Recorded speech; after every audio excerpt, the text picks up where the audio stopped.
¿Qué harías si tuvieras todo el dinero del mundo, pero no pudieras salvar a tu propio hijo? Esta es la historia de un magnate poderoso que construyó un imperio financiero, que podía comprar mansiones, yates y empresas enteras, pero no podía comprar lo único que realmente importaba: ver a su hijo caminar. Durante años, este hombre buscó las mejores clínicas del mundo, los neurólogos más prestigiosos, los tratamientos más experimentales y costosos que el dinero podía pagar. Gastó millones en terapias innovadoras, en especialistas que volaban desde Europa, Asia y América para examinar a su pequeño, pero nada funcionaba, absolutamente nada. El niño permanecía en su silla de ruedas, con una mirada que mezclaba esperanza y resignación, mientras su padre se hundía cada día más en la desesperación. Las mejores mentes médicas del planeta habían declarado el caso como imposible, como una condición degenerativa sin cura conocida.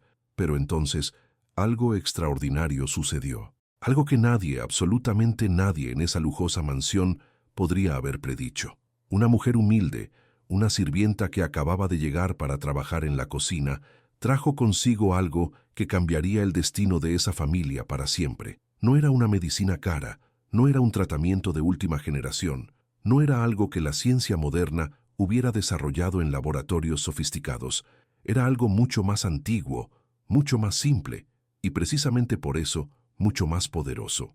Esta historia te hará cuestionar todo lo que crees saber sobre la sanación, sobre el poder del dinero y sobre las personas que realmente pueden hacer la diferencia en nuestras vidas. Porque a veces, los milagros no llegan de donde esperamos, y las respuestas que buscamos desesperadamente no se encuentran en los lugares obvios, sino en los corazones más humildes y en la sabiduría más antigua. Antes de continuar con esta increíble historia, necesito pedirte algo fundamental. Si estás disfrutando este contenido, si esta historia te está tocando el corazón o despertando tu curiosidad, déjame un comentario aquí abajo.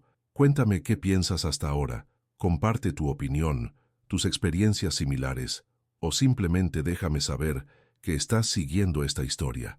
Los comentarios son vitales para que este contenido llegue a más personas que necesitan escuchar historias como esta. Y por favor, no olvides darle like a este video y suscribirte al canal. ¿Por qué es tan importante? Porque cuando entiendes el contenido, cuando te conectas con estas historias de transformación y esperanza, estás ayudando a que el algoritmo comparta este mensaje con miles de personas más que podrían necesitar exactamente esta inspiración hoy. Tu like, tu comentario y tu suscripción no son solo números, son voces que dicen: este contenido vale la pena, más personas deben verlo. Así que tómate un segundo ahora mismo, dale ese like, suscríbete si aún no lo has hecho, y activa la campanita para no perderte las próximas historias increíbles que tengo preparadas para ti. Ahora sí, continuemos con este relato extraordinario que te dejará sin palabras. Eduardo Salazar había construido su imperio desde cero. Hijo de inmigrantes que apenas tenían para comer, había trabajado día y noche durante décadas hasta convertirse en uno de los hombres más ricos de Latinoamérica. Sus inversiones en tecnología, bienes raíces y energía renovable lo habían catapultado a las listas de las personas más influyentes del continente. Vivía en una mansión de 3 pisos con vistas panorámicas a la ciudad, rodeado de lujos que la mayoría de las personas solo ven en películas. Tenía autos de colección, arte invaluable colgando de sus paredes y un equipo de más de 20 empleados que atendían cada necesidad de su familia. Su esposa, Carolina, provenía de una familia aristocrática y había sido modelo en su juventud. Juntos representaban la pareja perfecta del éxito y la elegancia. Pero detrás de esas puertas doradas y esos jardines impecablemente cuidados, había un dolor profundo que ninguna cantidad de dinero podía aliviar. Su único hijo, Mateo, de apenas 7 años, no podía caminar. Había nacido con una condición neurológica rara que afectaba la comunicación entre su cerebro y sus piernas. Los doctores lo habían explicado con términos médicos complicados, pero la realidad era simple y devastadora. El niño estaba condenado a una silla de ruedas de por vida. Para Eduardo, cada mañana era un recordatorio de su impotencia. Él, que había conquistado mercados internacionales, que había negociado con presidentes y líderes mundiales, no podía hacer nada por su propio hijo. Había convertido una de las habitaciones de la mansión en una clínica privada, equipada con la tecnología más avanzada para terapia física y rehabilitación. Contrató a los mejores fisioterapeutas, neurólogos y especialistas en medicina regenerativa. Gastó más de $5 millones en tratamientos experimentales, incluyendo un viaje a Suiza, donde un doctor prometía resultados revolucionarios con células madre. Nada funcionó. Mateo seguía en su silla, con una sonrisa valiente que partía el corazón de su padre cada vez que lo veía. El niño nunca se quejaba, nunca preguntaba por qué él era diferente a los otros niños. Pero Eduardo veía en sus ojos esa pregunta silenciosa, ese anhelo de correr, de jugar fútbol, de ser normal. Carolina había caído en una depresión silenciosa, refugiándose en eventos sociales y obras de caridad para no enfrentar el dolor en su propia casa. La familia estaba quebrada emocionalmente, a pesar de tener todo lo que el dinero podía comprar. Entonces llegó María. María Concepción López tenía 52 años y manos ásperas de tanto trabajo.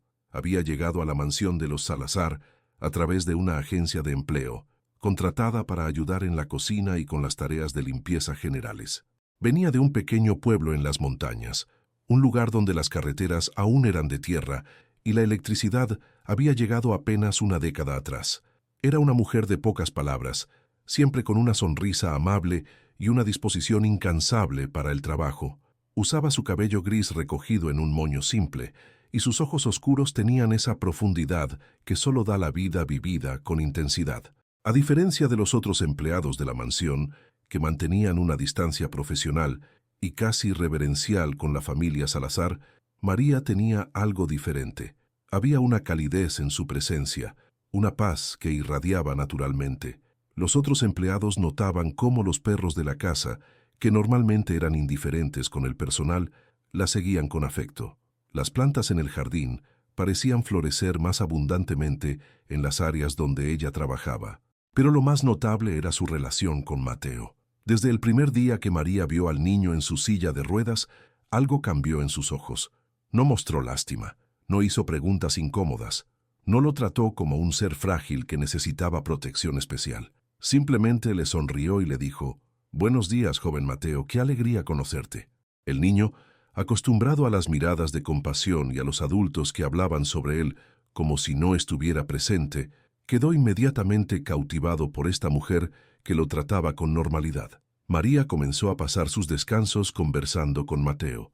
Le contaba historias de su pueblo, de las montañas donde había crecido, de los remedios antiguos que su abuela le había enseñado, de las leyendas y tradiciones que se transmitían de generación en generación. Mateo escuchaba fascinado, y por primera vez en meses, Carolina escuchó la risa genuina de su hijo resonando por los pasillos de la mansión. Eduardo al principio no prestó mucha atención a la nueva empleada. Para él, era simplemente otra persona más en la larga lista de personal que mantenía la casa funcionando. Pero una noche, al pasar por la cocina, escuchó a María cantando una canción en un idioma que no reconoció, una melodía antigua y hermosa que parecía llenar el espacio con una energía especial. Algo en esa canción lo conmovió profundamente, tocando una parte de su alma que había olvidado que existía. Fue en una mañana de domingo cuando todo cambió. María había pedido permiso para visitar su pueblo durante su día libre, y regresó el lunes por la mañana con una pequeña bolsa de tela bordada a mano. Dentro de esa bolsa había algo que haría temblar los cimientos de todo lo que la familia Salazar creía saber sobre la medicina y la sanación. No era un medicamento en frascos modernos, no era una tecnología revolucionaria, no era nada que pudiera comprarse en las farmacias más exclusivas del mundo. Era una colección de hierbas secas, raíces extrañas que despedían un aroma terroso y penetrante, pequeños frascos con aceites que brillaban con tonos dorados bajo la luz y un cuaderno viejo con páginas amarillentas llenas de anotaciones escritas a mano en una caligrafía antigua y hermosa.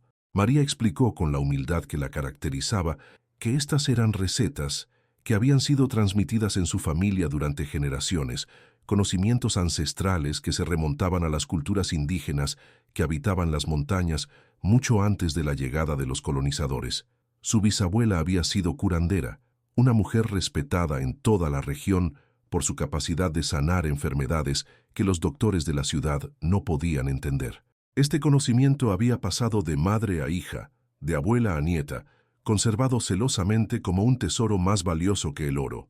Las hierbas incluían plantas con nombres que sonaban como poesía antigua: toronjil de monte, hierba del espanto, valeriana silvestre, raíz de angélica, y otras que María mencionaba en el idioma de sus ancestros, palabras que bailaban en el aire con una música propia. Pero lo más importante en esa bolsa no eran las plantas en sí mismas, sino el conocimiento de cómo combinarlas, en qué cantidades, en qué momentos del día, bajo qué fases de la luna y con qué intenciones y oraciones.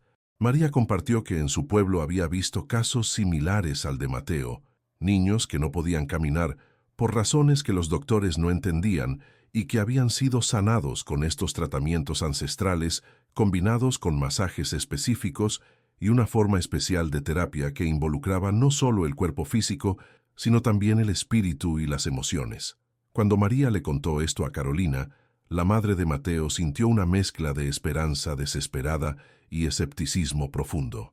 Después de tantos fracasos con la medicina moderna, ¿cómo podrían unas hierbas de un pueblo remoto lograr lo que los mejores doctores del mundo no habían conseguido? Pero había algo en los ojos de María, una certeza tranquila, una convicción que no venía de la arrogancia, sino de la experiencia y la fe, que hizo que Carolina decidiera escucharla. María propuso comenzar con sesiones diarias de 1 hora cada tarde, después de que Mateo terminara sus clases en línea con sus tutores privados. La primera sesión fue en el jardín, bajo la sombra de un árbol centenario que había visto crecer a 3 generaciones en esa propiedad. María preparó una infusión especial con las hierbas que había traído, un té aromático que llenó el aire con fragancias de montaña, de tierra húmeda, de bosques antiguos. Le dio el té a Mateo para que lo bebiera lentamente, mientras le contaba historias de niños valientes que superaban obstáculos imposibles, de águilas que aprendían a volar después de caer de sus nidos, de semillas que rompían el concreto para alcanzar la luz del sol. Después del té, María comenzó con los masajes, pero no eran masajes ordinarios. Sus manos se movían con una precisión que parecía guiada por algo más que conocimiento anatómico. Presionaba puntos específicos en las piernas de Mateo, en su espalda, en sus pies, siguiendo líneas invisibles que ella llamaba caminos de energía. El niño sintió calor recorriendo sus extremidades, una sensación de hormigueo que nunca antes había experimentado. María cantaba en voz baja mientras trabajaba, melodías en ese idioma ancestral que parecían vibrar en frecuencias que tocaban algo profundo dentro del cuerpo. Combinaba los masajes con movimientos suaves, estirando las piernas de Mateo de formas específicas, doblando sus rodillas con una técnica que había perfeccionado a través de años de práctica. Carolina observaba desde la ventana, con el corazón dividido entre la esperanza y el miedo de otra decepción. Pero algo estaba sucediendo. Después de la primera semana, Mateo reportó que sentía sus piernas de una manera diferente, como si estuvieran despertando después de un largo sueño. Ya no eran extremidades muertas y ajenas, sino partes de su cuerpo que comenzaban a responder, aunque fuera levemente.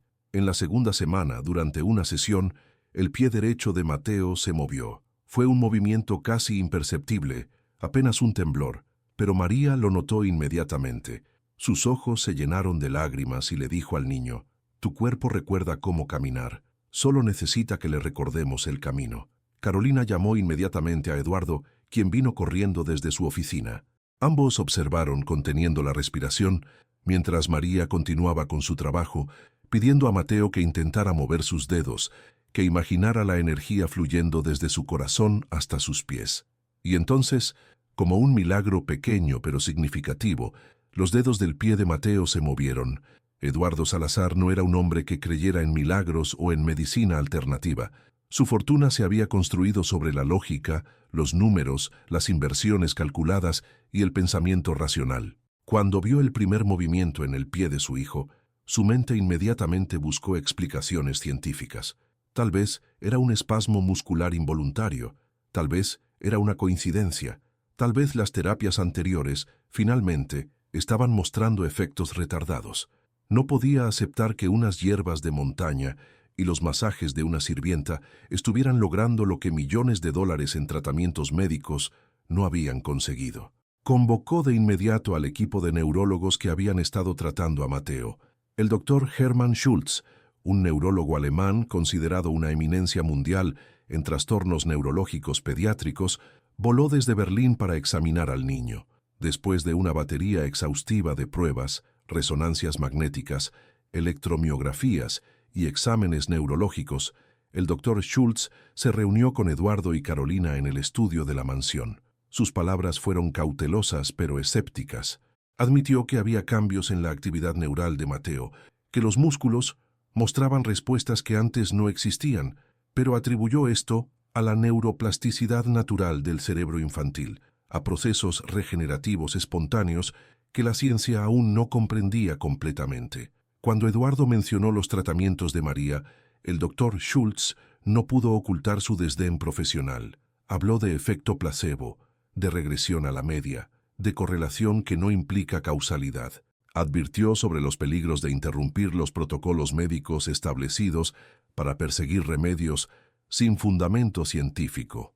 Recomendó que María cesara inmediatamente sus intervenciones no autorizadas y que Mateo regresara al régimen de terapias convencionales bajo supervisión médica estricta. Esta recomendación provocó la primera crisis seria en la familia. Eduardo, influenciado por la autoridad del doctor Schultz y su propia mentalidad científica, estaba inclinado a seguir el consejo del doctor. Carolina, sin embargo, había visto algo en los ojos de su hijo durante las sesiones con María, una luz que se había apagado durante años y ahora volvía a brillar. Mateo mismo rogó que le permitieran continuar con María, expresando que por primera vez sentía esperanza real de poder caminar algún día.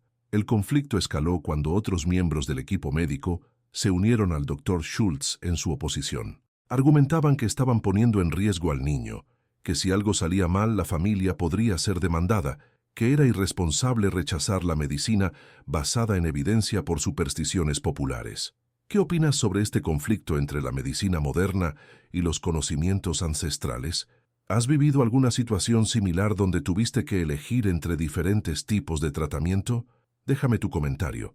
La tensión en la mansión Salazar alcanzó su punto máximo durante una cena familiar donde se debía tomar la decisión final. Eduardo había preparado argumentos racionales, estadísticas médicas, advertencias legales. Carolina había preparado su corazón para defender lo que veía con sus propios ojos. Su hijo estaba mejorando, pero fue Mateo quien cambió todo. El niño de 7 años, con una madurez que sorprendió a todos los presentes, pidió permiso para hablar. Con voz clara y firme dijo algo que nadie olvidaría jamás. «Papá, tú siempre me has enseñado que los resultados son más importantes que las teorías. Los doctores tienen muchas teorías sobre por qué no puedo caminar, pero ningún resultado. María no tiene teorías complicadas, pero estoy sintiendo resultados. Mis piernas están despertando. ¿No es eso lo que importa?» El silencio que siguió a estas palabras fue profundo. Eduardo miró a su hijo y vio no a un paciente indefenso, sino a un ser humano inteligente que estaba evaluando su propia experiencia con claridad. En ese momento, el magnate tomó una decisión que iba contra todo su entrenamiento lógico, pero que resonaba con algo más profundo en su interior. Le darían a María 3 meses más para demostrar resultados medibles. Si al final de ese periodo no había mejoras significativas, regresarían al tratamiento convencional. María aceptó el desafío con la misma humildad con la que había llegado a la mansión. Intensificó las sesiones, ahora 2 veces al día, mañana y tarde. Incorporó nuevos elementos a su tratamiento, baños de hierbas especiales donde Mateo sumergía sus piernas en infusiones calientes que hacían que su piel se enrojeciera y sus músculos se relajaran profundamente. Comenzó ejercicios de visualización, donde el niño debía imaginar con todos sus sentidos el acto de caminar, de correr, de saltar. Implementó una dieta específica, eliminando ciertos alimentos que, según ella, bloqueaban la energía vital y añadiendo otros que nutrían los nervios y fortalecían la conexión entre mente y cuerpo. Los cambios comenzaron a acelerarse de manera dramática. En la 4ª semana, Mateo podía mover ambos pies voluntariamente, En la 6ª semana pudo doblar sus rodillas sin ayuda. En la 8ª semana, con María sosteniéndolo firmemente, logró ponerse de pie por primera vez en su vida, aunque sus piernas temblaban como ramas en el viento. Las lágrimas corrían por el rostro de Carolina, quien había esperado este momento durante 7 largos años.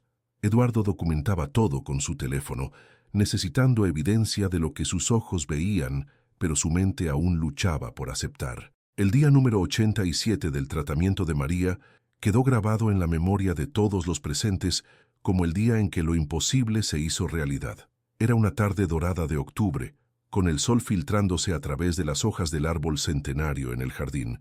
María había preparado todo para lo que ella llamaba la prueba final.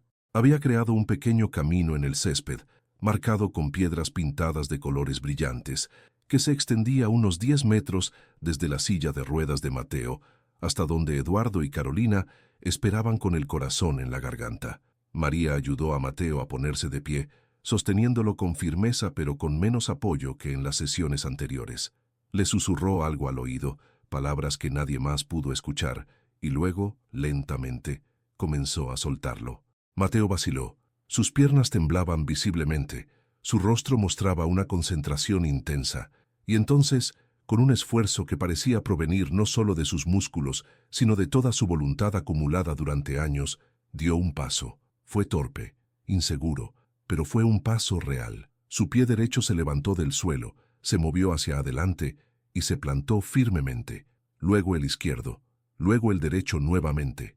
Carolina soltó un grito ahogado. Eduardo sintió que sus rodillas cedían y tuvo que apoyarse en una columna para no caer. María caminaba a escasos centímetros detrás de Mateo, lista para atraparlo si caía, pero sin tocarlo, permitiendo que el niño experimentara completamente su propio logro. Paso tras paso, con una determinación que desafiaba la lógica médica y las estadísticas imposibles, Mateo atravesó esos 10 metros que separaban su silla de ruedas de los brazos extendidos de sus padres. Cuando finalmente llegó y se dejó caer en el abrazo de Eduardo y Carolina, los tres lloraban sin control. Los empleados de la mansión que habían presenciado la escena desde las ventanas también lloraban. Incluso los guardias de seguridad, hombres curtidos y profesionales, tenían lágrimas corriendo por sus mejillas. María se mantuvo atrás, sonriendo con esa sonrisa tranquila que la caracterizaba, sin buscar crédito ni reconocimiento, simplemente feliz de haber sido el instrumento de esta transformación. Pero la historia no terminaba ahí. Eduardo, siendo el hombre metódico que era, insistió en más pruebas médicas. El doctor Schultz regresó, esta vez acompañado de un equipo completo de especialistas. Examinaron a Mateo durante 3 días completos, realizando cada prueba imaginable. Los resultados fueron inequívocos y, para los doctores, completamente inexplicables. Las vías neurales que antes estaban bloqueadas o dañadas mostraban actividad normal. Los músculos que habían estado atrofiados habían recuperado tono y fuerza, y la coordinación motora, aunque aún requería desarrollo, era funcional. El doctor Schultz, para su crédito, fue lo suficientemente honesto como para admitir ante Eduardo y Carolina que no tenía explicación científica para lo que había ocurrido. Sus palabras exactas fueron: «En 30 años de práctica médica, he visto muchas cosas extraordinarias, pero nunca algo como esto. La ciencia médica no puede explicar esta recuperación. No significa que no haya una explicación, simplemente significa que nuestro entendimiento actual es limitado». Esta admisión de humildad por parte de uno de los neurólogos más prestigiosos del mundo fue profundamente significativa. Abrió la puerta a una conversación más amplia sobre la relación entre la medicina moderna y los conocimientos ancestrales, entre la ciencia y la sabiduría tradicional, entre lo que puede medirse en laboratorios y lo que puede sentirse en el corazón. Eduardo experimentó una transformación tan profunda como la de su hijo, aunque de naturaleza diferente. El hombre que había construido su imperio sobre la lógica fría y el cálculo preciso descubrió dimensiones de la realidad que sus modelos financieros nunca habían contemplado. Comenzó a investigar las tradiciones curativas de las culturas indígenas, no con el objetivo de explotarlas comercialmente, sino con genuino respeto y deseo de aprender. Estableció una fundación dedicada a preservar los conocimientos medicinales ancestrales y a crear puentes entre la medicina tradicional y la moderna. Contrató etnobotánicos, antropólogos y médicos de mente abierta para documentar y estudiar las prácticas curativas que habían sido marginadas o ignoradas por la medicina convencional. La fundación financió clínicas comunitarias donde curanderos tradicionales y doctores modernos trabajaban lado a lado, combinando lo mejor de ambos mundos. María, por su parte, rechazó todas las ofertas económicas extravagantes que Eduardo le hizo. No quería dinero, no buscaba fama, no deseaba ser elevada a un pedestal. Solo aceptó que la fundación apoyara a su pueblo con infraestructura básica, un centro de salud que honrara tanto la medicina tradicional como la moderna, mejores carreteras, acceso a educación. Y pidió algo más, que se creara un programa donde los jóvenes de su comunidad pudieran aprender los conocimientos ancestrales de los ancianos antes de que se perdieran para siempre, y que estos conocimientos fueran respetados y valorados en lugar de ser vistos como supersticiones primitivas. Mateo, ahora caminando con más confianza cada día, se convirtió en un símbolo viviente de que los milagros pueden venir de los lugares más inesperados. Años después, cuando ya era un adolescente que corría y jugaba como cualquier otro joven, reflexionaba sobre su experiencia diciendo: «Los mejores doctores del mundo me dijeron que nunca caminaría. María, una mujer humilde de las montañas, me enseñó que a veces la mayor sabiduría no viene con certificados prestigiosos, sino con manos curtidas por el trabajo y corazones conectados con conocimientos antiguos». Esta historia nos deja con reflexiones profundas que trascienden el caso particular de Mateo. Nos recuerda que el dinero y el poder, aunque importantes, tienen limitaciones fundamentales. Nos enseña que la humildad para reconocer lo que no sabemos es tan importante como el conocimiento que poseemos. Nos muestra que las personas a quienes menos atención prestamos, aquellas que consideramos simples o inferiores en la jerarquía social, pueden llevar dentro de sí tesoros de sabiduría que pueden cambiar vidas. Nos invita a cuestionar la arrogancia con la que a veces descartamos prácticas tradicionales simplemente porque no encajan en nuestros marcos científicos actuales. Y nos inspira a construir puentes en lugar de muros, a buscar síntesis en lugar de imponer una única verdad, a valorar diferentes formas de conocimiento en lugar de establecer jerarquías rígidas entre ellas. La lección más profunda quizás sea esta: en un mundo obsesionado con la especialización, la tecnología y el progreso medido en términos puramente materiales, hemos olvidado que algunas de las verdades más importantes sobre la sanación, sobre el bienestar, sobre la vida misma, han sido conocidas por nuestros ancestros durante milenios. No se trata de rechazar la ciencia moderna, que ha logrado avances extraordinarios y salvado innumerables vidas, sino de tener la sabiduría y la humildad de reconocer que no lo sabe todo y que puede beneficiarse enormemente al dialogar con otras tradiciones de conocimiento. La historia de Mateo y María nos desafía a reconsiderar nuestros prejuicios sobre quién puede ser un sanador, sobre dónde puede encontrarse la sabiduría verdadera y sobre qué es realmente posible cuando combinamos lo mejor de diferentes mundos con respeto, apertura y fe. Hoy Mateo camina, corre, vive una vida plena que todos los expertos dijeron que sería imposible. Y cada paso que da es un testimonio de que los milagros existen, de que la esperanza tiene poder y de que a veces las respuestas que buscamos desesperadamente en lugares sofisticados y costosos están esperando en los corazones humildes de personas extraordinarias que cruzan nuestro camino cuando más las necesitamos. ¿Qué te pareció esta historia? ¿Crees en el poder de los conocimientos ancestrales? ¿Has experimentado alguna sanación que la medicina convencional no pudo explicar? Comparte tus pensamientos en los comentarios. Me encantaría conocer tu perspectiva y tus experiencias. Y si esta historia te tocó el corazón, compártela con alguien que necesite un recordatorio de que los milagros son posibles y de que nunca debemos subestimar a nadie basándonos en su posición social o educación formal. Gracias por acompañarme en este viaje extraordinario.